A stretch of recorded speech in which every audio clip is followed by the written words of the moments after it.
And Southwest Virginia is full of rich history. The region is home to historical sites like the Natural Bridge in Rockbridge County, the Booker T. Washington Monument in Franklin County, and the Bloody Monday Marker in Danville. Virginia also has a lot of unknown history that sits right here in Gretna. Okay, this is the foyer of the original house. A house that Karen Dixon Rexroth just so happened to see while running errands with her mom in the spring of 2020. She was shocked when she saw a for sale sign in the yard. So it always to me seemed like a old house that nobody resided in, maybe one person lived in, it's always stayed in, but I always called it a scary house. It may be a scary house with the special features like the gable finials on the roof. We learned the architect designed the white two-story house with a Swiss Gothic influence.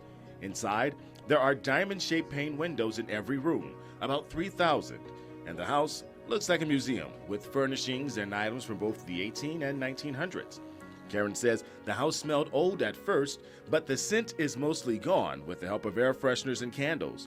In the parlor sits a couch, a piano from the 1800s, a desk, and a bookcase. And over in the dining room, there's a family table for 6 and this antique television in the corner. I wasn't sure what to expect, but of course it didn't come on. However, there are more treasures this house still holds. Karen was interested in the house because it could be a gathering spot. It could accommodate our huge family where we could have gatherings and parties. I mean, we could do a lot with the house. And of course, these bricks was put up by hand back in the 1800s. Wow. Frederick, Karen's brother, put in a bid for the house from California. Got a call out of the blue from my sister one day, and the rest is history. Here we are.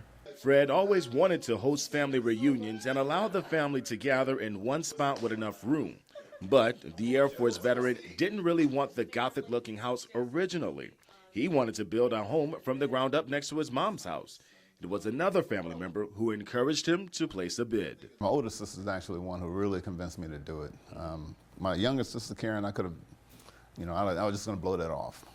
But any kind of, notion where he was like, I won't be able to do that. I made it happen. Fred eventually put in a $225,000 bid for the house in March of 2020, just $5,000 more than the asking price. They didn't accept the bid.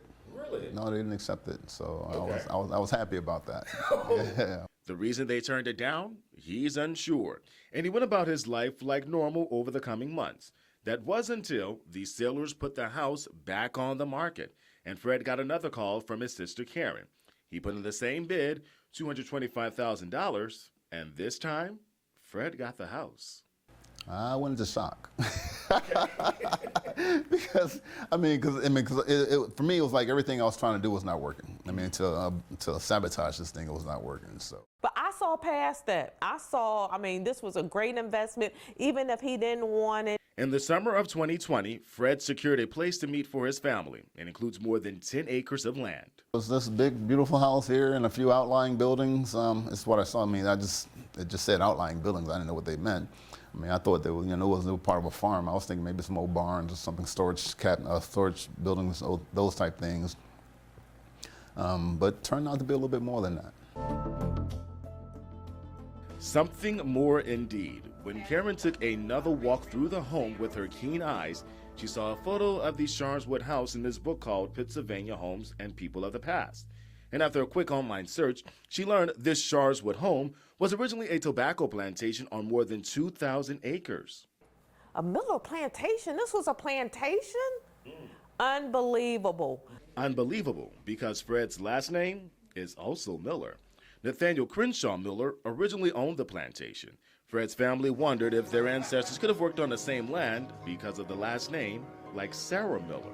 And they had been always looking for Sarah, which is my great-grandmother.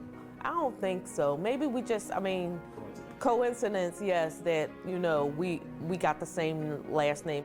Karen kept researching and asked for help from a genealogist in Danville. Carice Luck-Brimmer took on the task of finding out if Sarah Miller was enslaved on the same land her great-grandson Fred bought in 2020. Brimmer found her first piece of evidence while digging through old Pennsylvania County courthouse records. For this family, I just think it was a move of God.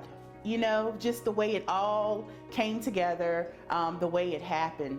Brimmer says the labor contract connects David and Violet on the plantation among 58 slaves.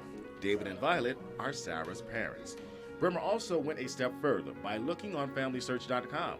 That's where old documents like the Slave Birth Index and an 1870 census are kept online. We also learned Sarah was born on March 10, 1868, 2 years after the 13th Amendment abolished slavery. And she's the youngest of 8 children, and she lived until the age of 80. So it's like rewarding, because that is like the number one thing that I want to find.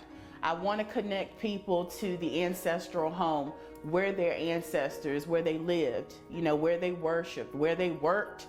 So Fred and Karen now have at least 2 documents proving their great-grandmother, Sarah Miller, was on the same plantation they purchased as a family gathering spot.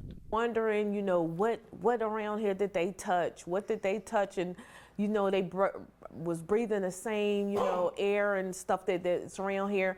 There's different things in the house that I often think about. It's heavy. It's heavy. It's heavy because I think it comes with a whole lot of responsibility. I own this place that my ancestors was once enslaved.